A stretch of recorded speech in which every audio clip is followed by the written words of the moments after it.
Bom, gente, hoje a gente vai dar início às nossas aulas online, tá? E a gente vai ter aqui o primeiro conteúdo, que na verdade é uma revisãozinha sobre a crise de superprodução nos Estados Unidos, que é para poder a gente avançar aí no nosso conteúdo, tá? Primeiro, confere se você tá com todo o material ok. Lápis, caneta, marca-texto, tá ok? Caderno, tá aí? Muito bem. Livro, eu não tô com o meu livro aqui, mas é essencial que vocês estejam com o de vocês. Pegou o livro, pausa o vídeo, pega o livro e volta correndo, tá bom? Então vamos lá, pessoal. Como a gente viu, o pós-Primeira Guerra Mundial ele foi benéfico para alguém. E para quem foi? Para os Estados Unidos, que passou a maior parte do tempo isento da guerra, e enquanto estava isento, seu país, sua economia crescia. Porque os outros países participavam da guerra, a economia era devastada. Uma vez que a grande maior parte dos homens, né, da mão de obra, os homens representam a mão de obra, representavam a mão de obra, eles são enviados para a guerra, o país ficava com a economia de certa forma estagnada. Até porque a guerra ela demandava dinheiro, demandava recursos, então tinham que ser enviados recursos para comprar mantimentos para a guerra, para comprar armamentos para essa guerra. Então a guerra ela sai muito cara, né? Enquanto os países que estavam na guerra eles tinham sua economia destroçada, os Estados Unidos produziam, cresciam, principalmente fornecendo produto para aqueles países que estavam em guerra, né? Aquele ditado, enquanto uns choram, outros vendem lenços. Em uma guerra alguém sempre se beneficia, e nesse caso foram os Estados Unidos. Findou a Primeira Guerra Mundial, né, 1918, findou a Primeira Guerra Mundial. A Alemanha, como nós vimos, levou a culpa, né, saiu ali esfacelada, não podia mais convocar exército, não podia produzir armamento bélico, teve que pagar uma indenização aos outros países, porque a Alemanha literalmente levou a culpa por toda a guerra. Então a Alemanha ela já sai com esse ressentimentozinho, né, mas isso não é nem o que importa pra gente saber nesse momento.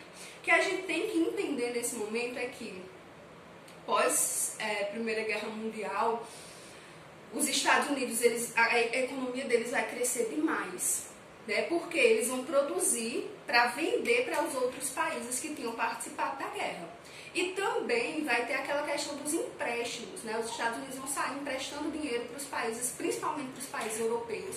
Porque se antes da Primeira Guerra Mundial, antes de 1914, a Europa era o auge, era o centro, depois da Primeira Guerra Mundial, a Europa cai. E quem vai subir vai ser a América do Norte, né? Os Estados Unidos é que vão ser o centro econômico, a potência mundial. Então os Estados Unidos começam a emprestar dinheiro para os países europeus.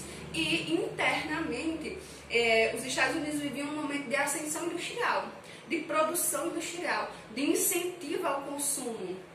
As pessoas consumiam em massa, compravam muito. Foi a época dos eletros, né, dos eletrodomésticos, foi a época do incentivo de uma cultura de barzinhos, de sair à noite, de usar roupas mais sofisticadas. Então foi um período de alto consumo nos Estados Unidos. O país ele fabricava muito e incentivava o consumo disso, tanto internamente quanto externamente. Então, tanto vendia para a sua população, quanto vendia para os outros países. Beleza, até aí tudo bem. Os Estados Unidos crescem, a Europa estava ali meio estagnada, prejudicada, abalada pela guerra, né? A moral desses homens abalada, porque em uma guerra, primeiro que se vai a dignidade humana, então, a moral desses homens abalada, a moral dos países abalada, a economia abalada, e os Estados Unidos crescendo. Chegou um ponto em que os países europeus se recuperaram, né? Não sei, ao longo do tempo, os países europeus se recuperaram e não precisavam mais dos empréstimos e muitas vezes nem das mercadorias vindas dos Estados Unidos. Mas os Estados Unidos continuavam produzindo. Chegou a um ponto em que eles produziram tanto que não tinha para quem vender. É por isso que a gente chama a crise de 1929 de crise de superprodução nos Estados Unidos. Porque tinha uma produção muito alta, mas não tinha para quem vender. E isso num país capitalista é um grande problema. Por quê? Se eu tenho mercadoria demais e eu não tenho consumidores, o problema imediato que gera é o problema da lei da oferta e da procura. Porque se eu tenho um produto demais, não tem quem compre, o preço ele vai cair, até chegar a um ponto de ser um preço assim insignificante. Né? E isso gera aí um grande problema nos Estados Unidos. Muita produção, pouco consumo, os países europeus se recuperando, não tinha mais para quem vender ou emprestar, né? Eram poucos os países que ainda precisavam dessa ajudinha dos Estados Unidos, e é o que a gente chama de crise de superprodução. Né? Esse cenário em que vai se dar é a quebra da Bolsa de Valores de Nova York, que a gente vê aí nos próximos capítulos. Então, o que nós tínhamos era um cenário de pós-guerra, de ascensão da América do Norte, de ascensão dos Estados Unidos, de superprodução, uma população confiante, né? Uma população que estava consumindo, que estava tendo um ritmo de vida bonito, aquela questão do sonho americano começa aí, um ritmo de vida legal, e que com essa superprodução a economia ela entra em colapso. Porque se você produz e não tem para quem vender, em um país capitalista, é o ponto certo para a economia entrar em colapso. O que é que isso gera? A quebra da Bolsa de Valores de Nova York, e aí é onde vai estremecer. Porque quebra lá a Bolsa de Valores em Nova York, e isso vai afetar vários países pelo mundo. Isso aí não se restringe aos Estados Unidos, vai afetar vários países pelo mundo. Muitos bancos vão à falência. Com a falência dos bancos, muitos funcionários vão ser demitidos, muitos comércios vão acabar fechando e mais funcionários demitidos, e tudo resultando na pobreza e abalando principalmente aquele indivíduo que realmente já era mais necessitado. Né? Então nós vamos ter um cenário de crise que não fica restrita aos Estados Unidos, ela acaba se espalhando, virando uma crise quase que mundial, atingindo muitos dos outros países. Agora pausa esse vídeo, faz todas as suas anotações e volta aqui. Anotou tudo? Espero que sim.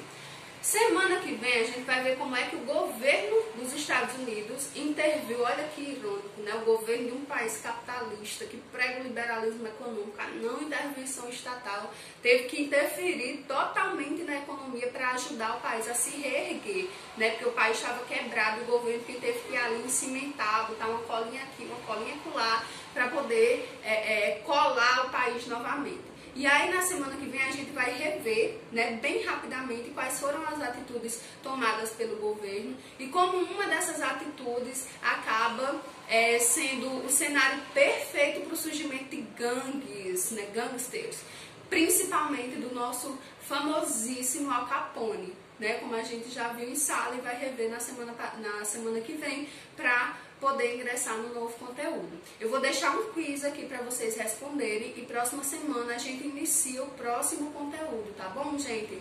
Eu queria combinar com vocês aqui que a gente vai pular o capítulo sobre as artes, porque esse é um capítulo muito prático, o capítulo 3. Ele é um capítulo muito prático, sabe? De dar aula na prática. E a gente vai para o capítulo sobre os regimes totalitários, tá bom? Então, nos vemos semana que vem. Beijão!